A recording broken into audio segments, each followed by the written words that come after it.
गांव में एक सुंदर और शांतिपूर्ण बस्ती थी, जहां खेतों में हरियाली लहलहाती थी और पशु पक्षी खुशी से विचरण करते थे।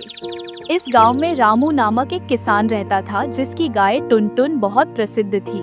वह न केवल अपनी सुंदरता और दूध देने की क्षमता के लिए जानी जाती थी, बल्कि उसकी समझदारी के भी कई किस्से गांव में मशहूर थे। टुनटुन सिर्फ एक साधारण गाय नहीं थी, वह अपने स्वामी की हर बात समझती थी। जब भी कोई मुसीबत आती, वह अपनी हरकतों से रामू को सचेत कर देती। उसकी गहरी आंखों में मानो इंसानों जैसी समझदारी झलकती थी। गांव के लोग मानते थे कि यह कोई साधारण प्राणी नहीं, बल्कि किसी पुण्यात्मा का अवतार है। एक दिन गांव में भारी वर्षा हुई। नदी का जलस्तर बढ़ने लगा और पानी खेतों में भर गया। किसानों की फसलें नष्ट होने लगी। रामू भी चिंतित था, क्योंकि उसका घर और गौशाला नदी के पास थी। टुनटुन बार बार बेचैन होकर रंभा रही थी, मानो किसी अनहोनी की आशंका हो। रामू को समझ नहीं आया कि उसकी टुनटुन इतनी परेशान क्यों है।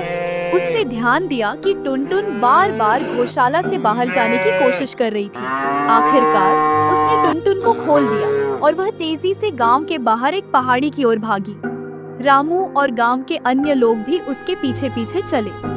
कुछ ही देर में नदी का पानी गांव में घुस गया और देखते ही देखते कई घर डूबने लगे। रामू और गांव के लोग यह देखकर हैरान रह गए कि टुनटुन उन्हें सही समय पर सुरक्षित स्थान पर पहुंचा दिया था। सभी ने उसकी बुद्धिमत्ता की सराहना की और उसे धन्यवाद दिया।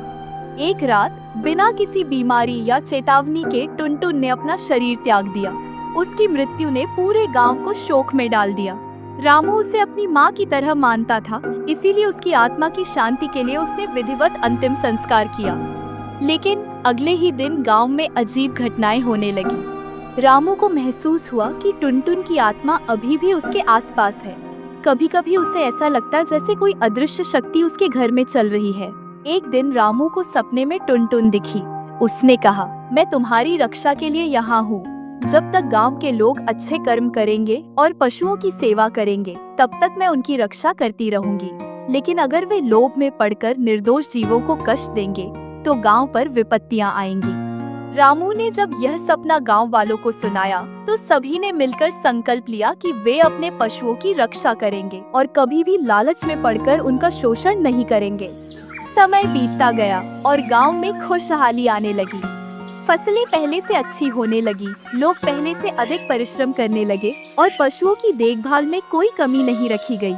लोग मानते थे कि यह सब टुनटुन की आत्मा का आशीर्वाद है। हर साल उसकी स्मृति में एक बड़ा उत्सव मनाया जाने लगा, जहां पशुओं की पूजा की जाती और उनके लिए विशेष भोजन बनाया जाता।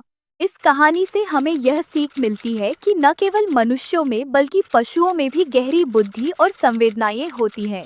यदि हम उनकी रक्षा करेंगे और उनका सम्मान करेंगे, तो वे भी हमें अपने तरीके से आशीर्वाद देंगे।